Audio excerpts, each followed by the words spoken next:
Hello বন্ধুরা, আজকে খুবই সাধারণভাবে একটা সবজি রান্না করছি। এখানে আছে আলু, পটল, সজিনার ডাঁটা আর মসুরির ডাল প্রেসারে সেদ্ধ করে নিয়েছি।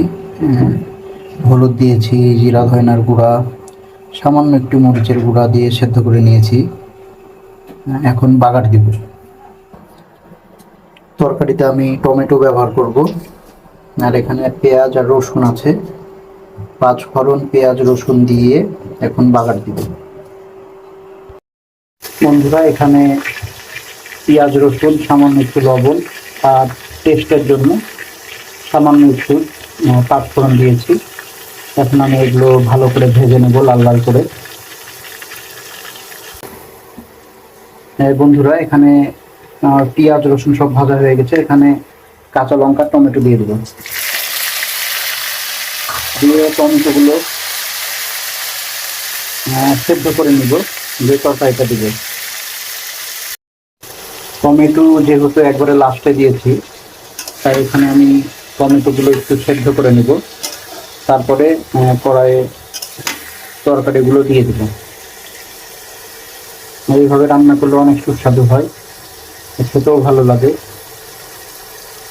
এভাবে খেয়ে দেখবেন। টমেটোগুলো মোটামুটি সিদ্ধ হয়ে গেছে। এখন আমি এই বাগারের উপরে সবজিগুলো দিয়ে দেবো। বিসমিল্লাহ।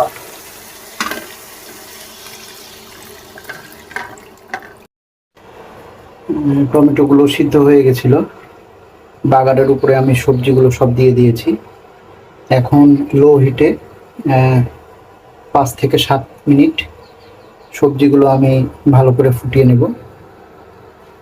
লবণ দিয়েছি, তারপর লাস্টে একবার লবণ চেক করব, দিয়ে তরকারিটা নামিয়ে নেব। তো রান্নার সাথেই থাকেন, লাস্টে কেমন হয় দেখাচ্ছি। আরে ভাই সাহেব, এই তরকারিতে এতই টেস্ট হয়েছে, আপনাদেরকে বলে বোঝাতে পারবো না। আমি লবণ চেক করার জন্য একটু খেয়ে দেখলাম, তো আর সহ্য করতে পারছি না, এখনই খেতে হবে আমাকে, এতই স্বাদ হয়েছে। তো আপনারা অবশ্যই এইভাবে মসুরির ডাল রান্না করে খেয়ে দেখবেন, অনেক সুস্বাদু। তো বন্ধুরা, তরকারিতে এতই স্বাদ হয়েছে, আর লোভ সামলাতে পারলাম না। এই যে পরোটা বানানো হয়েছিল, খাইনি। এখন দুপুর 1টা পার হয়ে গেছে, এখন খাবো। আর এই যে গরম গরম 1 বাটি ডাল নিয়ে নিয়েছি।